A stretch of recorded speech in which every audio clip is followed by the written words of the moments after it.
welcome to Live Interactive English. Hello, everyone. I am Mike. And I am Karen. Today we are looking at day 1 of Humanoid Robots, Science Fiction Meets Real Life. We're talking about robots today. Yes. How exciting. Are you into robots, Mike? I am not a robot. Are you into robots? Now I sound like a robot. Only a robot would say I am not a robot. Am I into robots? They're interesting. They're very cool. As a young child, I had an R2-D2 toy. You did? He's the famous robot that looks like a garbage can from Star Wars. But am I into robots? I mean, they're interesting, they're part of our world, but I have my concerns about them. Would I want one in my house right now? Probably not. Okay, well, how about just like regular robots, not a humanoid robot? Okay. How about like a robot that can help you vacuum and then clean your floor? Are those okay? Those are okay. I think my cat would probably hate it.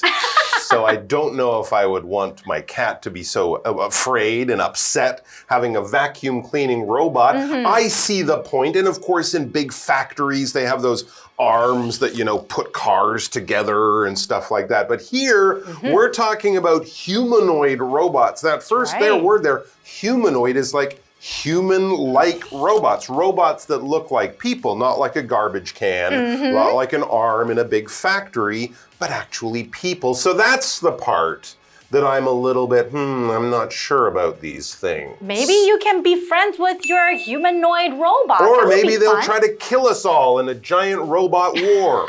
I think you've been watching too many movies. Well, The Terminator was a very famous movie about robots killing us all in a giant robot war. But I don't think that's going to happen anytime soon. Yes, I Maybe hope in not. a couple years. Okay, well, how about let's get into today's lesson and learn more about the humanoid robots. I'm excited and a little scared.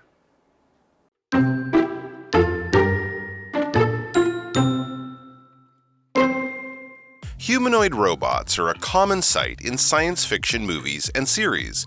The Terminator films feature robots that look and act like people. Others, like I, Robot, show machines that carry out housework and even feel emotions. But when did these fantasies about artificial beings begin? The idea of human-like machines is not new. Thousands of years ago, ancient Greek myths told stories of Talos, a man made of metal who protected the island of Crete.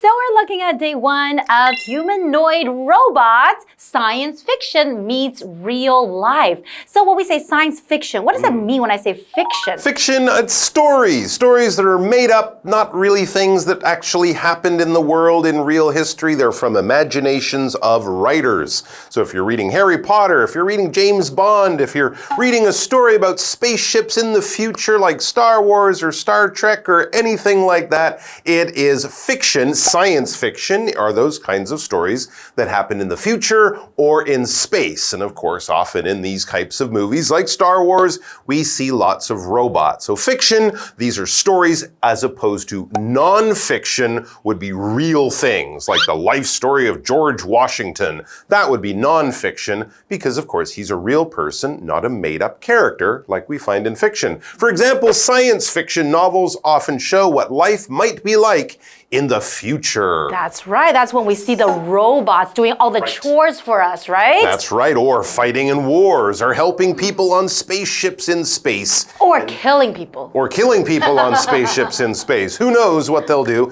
It's all made up. But robots are not. Robots are real and here now. It says humanoid robots are a common sight in science fiction movies and series. Yes, absolutely. We have lots of robots in these sci-fi or science fiction stories, and many of them look like humans, not like R2-D2, but more like, what's his face, C-3PO, right? Yeah, His golden friend in Star Wars. He's humanoid, arms, legs, a head, mouth, eyes, all that kind of stuff. It says the Terminator films feature robots that look and act like people. If you've ever seen those ones, those robots actually just look human with kind of fake skin and stuff like that. It's really Arnold Schwarzenegger, the actor. But of course, they look like robots in the movie. That's right. They look pretty cool, but I guess it could be a little scary, right? Very scary. That is a scary movie. Okay, let's continue.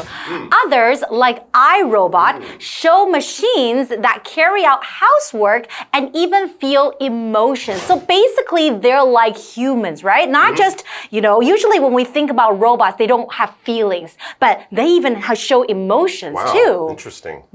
So we're looking at this word here, housework, and that is a noun. So housework basically means the work of keeping a house clean and tidy, like cleaning, cooking, or doing the laundry. So an example sentence would be, Nick and Drew share the housework, so no one feels too tired. And in the future, if we have the humanoid robots, they can also share our housework too. Oh, that's nice. Wouldn't that be great having a robot folding your laundry? And you just sit there and do nothing. Interesting. Not a bad idea. All right, let's go over to Hanny, who is definitely not a robot, we think. Hello， 大家好，我是 Hanny。今天的课文标题是 Humanoid Robots Science Fiction Meets Real Life 人形机器人当科幻与现实交汇。标题里面用到 humanoid， 它可以形容具有人类外貌或特征的，也可以当名词来指人形机器人。那么 fiction 这个名词表示小说、虚构的事，它当小说来解释时是不可数名词。而 science fiction 就可以表达科幻小说或是电影。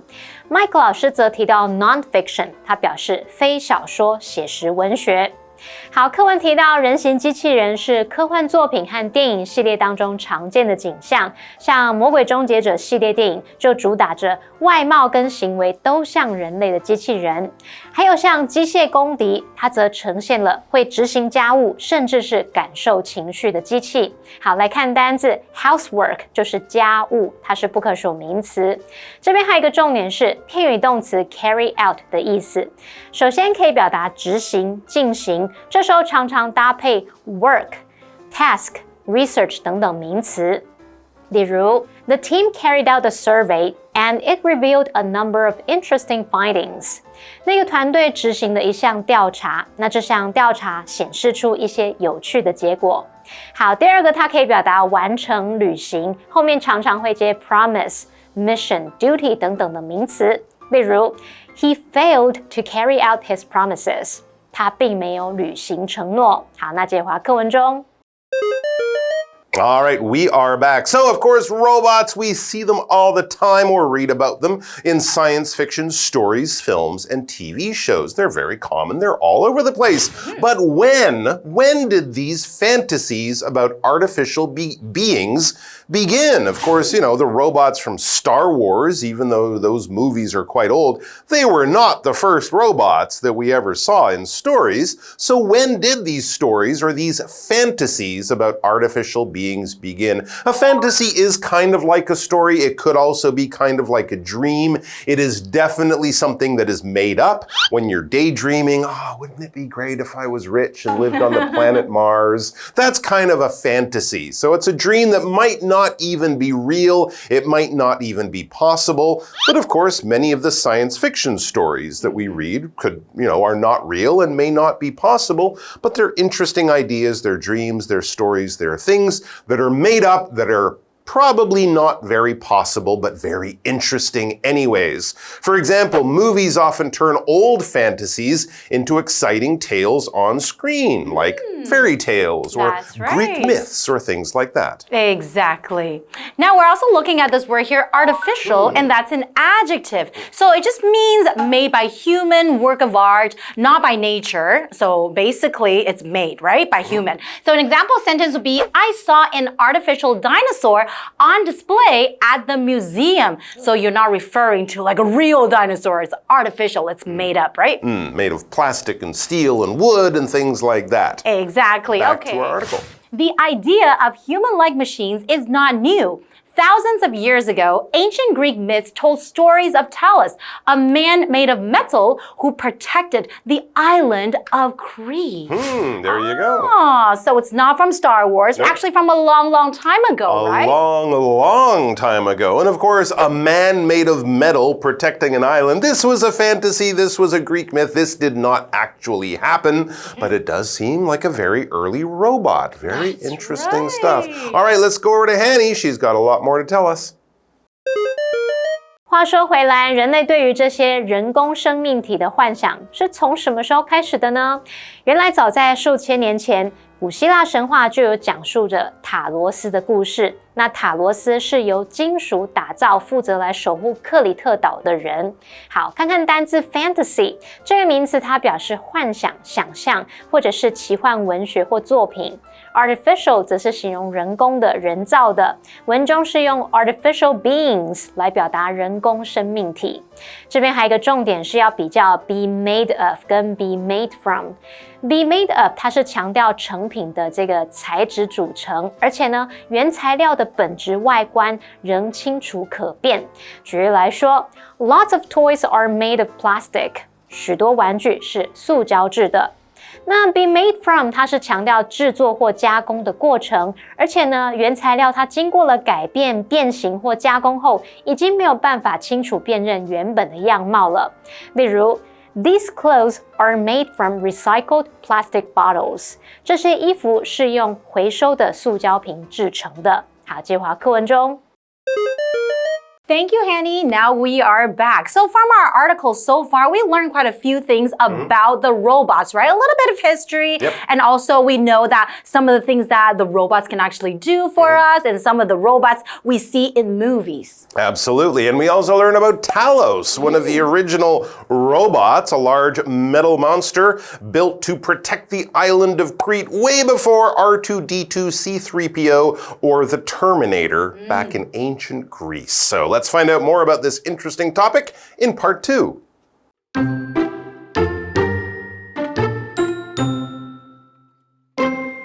Centuries later, in the 1400s, inventor Leonardo da Vinci designed a mechanical knight capable of sitting, waving its arms, and moving its head.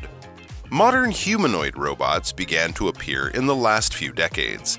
One famous example is Asimo, which was created by Honda in 2000. Asimo could walk, climb stairs, and even serve drinks. More recently, we've seen robots that are designed to help in factories and homes. In early 2024, videos of Tesla's Optimus robot folding clothes went viral online. People were amazed that a machine could look and move so much like a human. Although the robot still had to be controlled by a real person, it reminded everyone that we are not far from achieving the dream of robot helpers.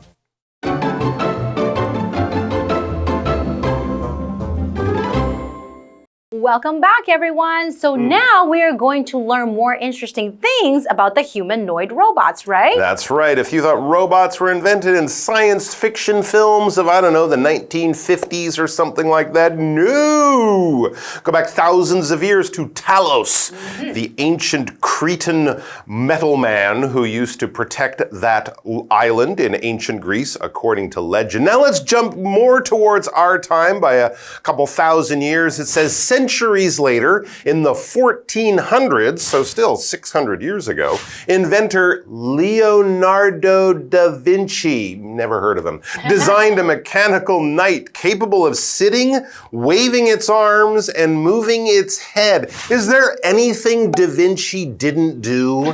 He painted, he designed helicopters and tanks and all sorts of amazing machines, and he also apparently designed a robotic knight.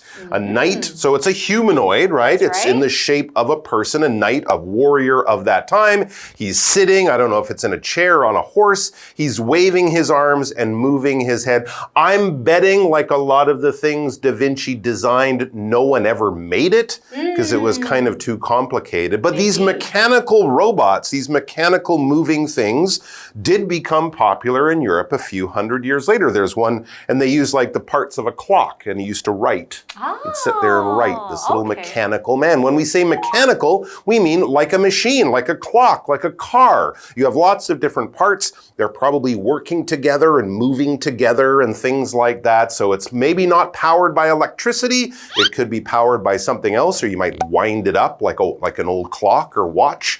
But it's using metal parts to turn things and to make things happen. For example, a mechanical system still runs the old clock. That's right. Okay, now let's go back to the article. Yes. Modern humanoid robots began to appear in the last few decades. When we talk about decade, a decade is about 10 years. So a few decades, maybe like 20, 30, 40, 50 years ago. One famous example is Osimo, which was created by Honda in 2000. In year 2000, right? Osimo could walk, climb stairs, and even serve drinks. Wow, that's what we're talking about, right? Our humanoid robot can actually help us do many of the things that we don't want to do. Yeah, I remember Osimo. He kind of had those bent legs, like he had to go to the bathroom, and he was very cool. But yeah, he could climb stairs. And I remember at that time, a robot that could climb, because climbing stairs is hard, right? That's right, without For a falling. machine, without falling, exactly. Osimo, well done, Osimo. I hope you got to go to the bathroom. All right, let's go over to Annie one more time. 刚刚说，早在数千年前就有故事是关于金属打造的人，而几个世纪后，在15世纪，发明家里奥纳多·达文西他设计了一个能够坐下、挥动手臂还有转动头部的机械骑士。这时候 Mike 老师有提到 warrior 这个字 W-A-R-R-I-O-R， 那 warrior 它表示战士、勇士或是武士。课文接着提到，现代人形机器人是在过去几十年开始出现。一个著名的例子就是 Osimo， 它能够行走、爬楼梯，甚至是端饮料。好，那么单字 mechanical 它是形容机械的，而这边有一个重点，我们来看一下 which 可以引导非限定形容词子句，用来补述说明前方的先行词或前方子句。这时候 which 前面要加上逗号。好，我们首先来看 which 用来代指前方先行词，那这个先行词它就可以是专有名词或特定事物。例如 Taipei 101, which was once the tallest building in the world, is a popular tourist destination. 台北101是个受欢迎的观光景点，它曾经是世界第一高楼。好，第二个我们看到 which 用来代指前面整个子句的例子。Ed is afraid of the dark, which is why he sleeps with the lights on. Ed 怕黑，这就是他开灯睡觉的原因了。好，那我们接着回到课文中。Let's get back to our article. It says more recently, so moving closer to the time we're living in now, more recently we've seen robots that are designed to help in factories and homes. Wow, factories we know about, robots in factories, but maybe they have more humanoid or human-like robots in factories. And also, they're moving into people's homes. I've heard, in Japan, they might be using robots to help take care of older people and things like that. So that type of thing is getting more and more common. Exactly, and I think, the purpose of these robots is to make our lives more convenient. Sure. Right? Absolutely. Okay. So in early 2024, videos of Tesla's Optimus robot folding clothes went viral online. When you say a video goes viral online, that just became so popular, it kind of exploded with views. People were amazed that a machine could look and move so much like a human. And I think they will just look better and better as the technology advances. That's pretty impressive. But folding the clothes is like the easiest part of doing the laundry. Can we have a robot that hangs the clothes? That would be a lot better. That's true. But I'm complaining. All right, back to the article. It says, although the robot still had to be controlled by a real person, it reminded everyone that we are not far from achieving the dream of robot helpers. So this was not an independent robot. You had to have a person kind of operating it, like we might operate a remote control car or a drone. But still, it gives us the idea, it reminds everyone that we're not far from having real robot maids and butlers and cleaning people and things like that. Wouldn't that be cool? So we can sit around and watch more Netflix. Ah, life will be a dream. Let's go over to Hanny one more time. 课文接着提到人形机器人近期的发展，我们看到了被设计用来协助工厂和家庭的机器人。那么2024年初，特斯拉的 Optimus 机器人，它有折叠衣服的影片在网络上爆红。虽然那个机器人也是得由真人控制，但是它也提醒了大家，我们离实现机器人帮手的梦想已经不远喽。这时候 Mike 老师则有提到机器人管家，我们学一下 butler 这个字 ，B-U-T-L-E-R， butler 就可以表达男管家。而文中的 go viral 在这边表达在网络上大量的流传爆红 ，viral 可以形容像是在网络上就像病毒般快速传播的意思。好，那接着回到课文中。Welcome back. Okay, so we are actually quite hopeful of our future, right? We might have robots doing a lot of things for us, Yes. like a humanoid robot, That'd be one great. that looks like a human, that can fold our laundry, maybe do our laundry, do the dishes, so we can sit around, do nothing. But I just have a question. Wouldn't we just, become lazy and fat? Yeah, probably. And would that be a healthy thing? Would that be a good thing for us? No, probably not. But maybe we could have robots who we can play sports with, or go to the gym with, a robot personal trainer, a robot cook to make you healthy meals at home so you don't have to sit around and get fat. And then the robot can maybe nag you like your mom and just say, hey, get off the couch. And then you start doing some exercise. You can turn it off when you want to. Who knows? We'll find out more tomorrow about this interesting topic, so come back and join us for that. Bye-bye.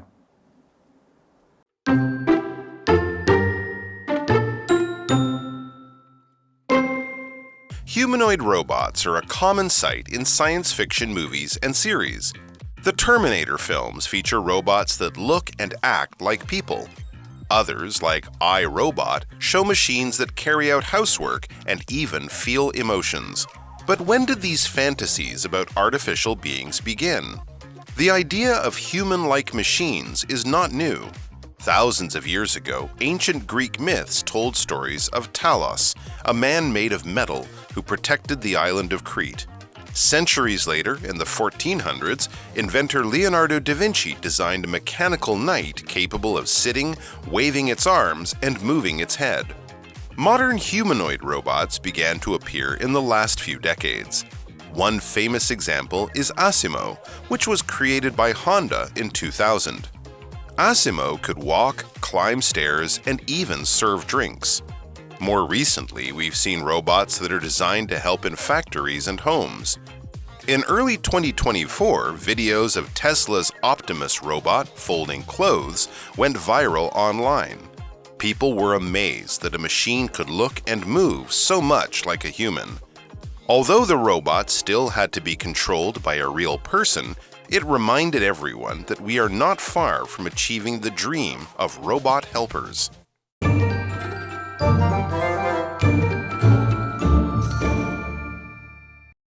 最后，我们来复习今天课文里的单字文法。单字的部分有 Fiction 名词是指小说、虚构的事 ，Housework 名词表示家务 ，Fantasy 名词表示幻想、想象或是奇幻文学或作品 ，Artificial 是形容人工的、人造的 ，Mechanical 则是形容机械的。文法的部分，第一个学到片语动词 carry out 的意思，那它可以表达执行、进行，也可以表达完成、履行。第二个学到be made of 跟 be made from 的比较 ，be made of 是强调成品的材质组成 ，be made from 是强调制作或加工的过程。第三个学到 which 可以引导非限定形容词子句来补述说明前方先行词或前方子句，这时候 which 前面要加上逗号。好，那么以上是今天的讲解，同学别走开，马上回来哦。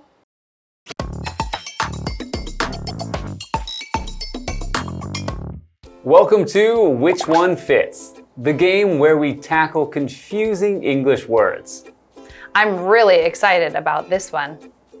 Today, we're going to sort out the difference between fee and fair. But before we dive in, let's go over how the game works.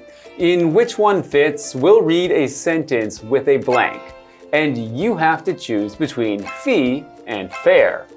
So join us and challenge your English intuition. All right, here comes your first sentence. The library charges a small blank for late returns. Which one fits? Tricky, but I think it's fee. Correct. A fee is a charge for a service. Next one. The bus blank from the city to the university is $1.75. Which one fits? Is it fare? You got it again. A fare is the price you pay for transportation. Wow, that one had me thinking, but I got it in the end. All right, let's break it down clearly. First, a fee is a noun that means the money you pay for a service or an activity. For example, the museum charges an entrance fee of $10. You can pay fees for all kinds of things, such as memberships, classes, or other administrative processes. But on the other hand, a fare is the cost of riding a bus, train, taxi, or other forms of transportation. For example, the subway fare depends on how many stations you travel. So, fare only applies to transportation. Exactly. Here's a quick way to remember. A fee covers services, while a fare covers trips. It's easy to mix them up, but the difference is clear once you get it. And here's something fun. Both can appear in the same sentence. The hotel charges a nightly accommodation fee, but the airport shuttle fare is extra. So, technically, a fare can be seen as a fee for travel. Right, and now you'll never mix them up again. Until next time, stay curious. Bye-bye.